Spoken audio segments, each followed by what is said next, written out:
In an interesting potential turn of events as we talk about immigration, walls work.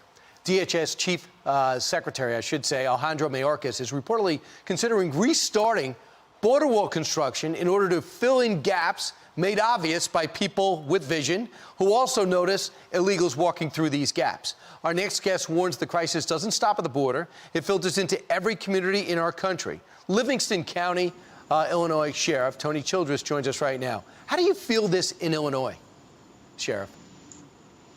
Good morning, Brian, and thank you for having me. We feel this in Illinois by way of I would say, the highways and the byways.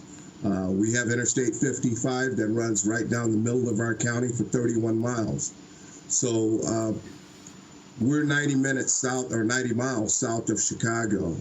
Interstate 55 is a main thoroughfare from Chicago to Mexico.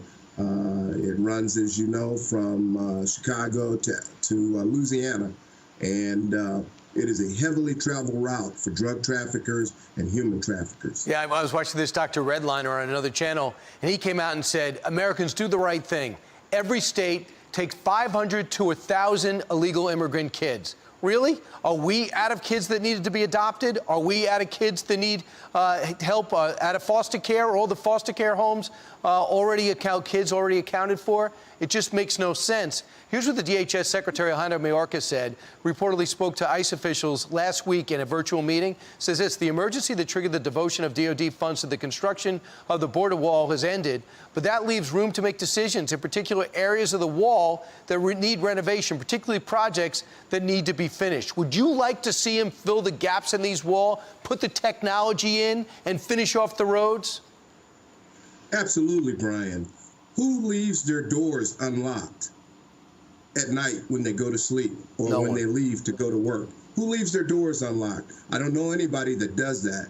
Why would we leave our nation open for immigrants to come in? Many of them, I'm not saying all of them, but many of them are criminals. Why would you leave your nation unlocked so that it leaves our public unsafe? And no. Listen, if they're going to be serious about this and be truthful about filling in those gaps in those walls, I would love to see it. Absolutely. And I would support that 1,000%. I want you to see this full screen. I don't know if you have a monitor there, but let's go to this. The Southwest border encounters. In March of 2018, there were 50,000. That seems a lot. In 2019, 103. Man, that's a lot. Then we got a hold of it last year, got it down to 34,000. And guess where we are right now in March? We think roughly 171,000.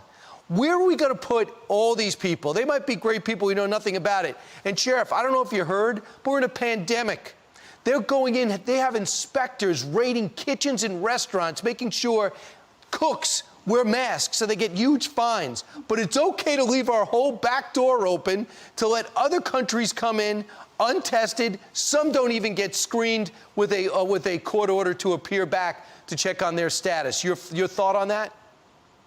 Well, Brian, I would just say that, listen, that defies all pure logic, okay? There's no good reason and no good thinking that goes into leaving our doors unlocked and leaving our nation unsecured. And if you bring stuff like that up, they think that's un-American. I don't think it's un-American looking out for Americans first. Sheriff Tony Childress, you got your hands full. Thanks so much for joining us this morning. Thank you for having me, Brian, and have a good day.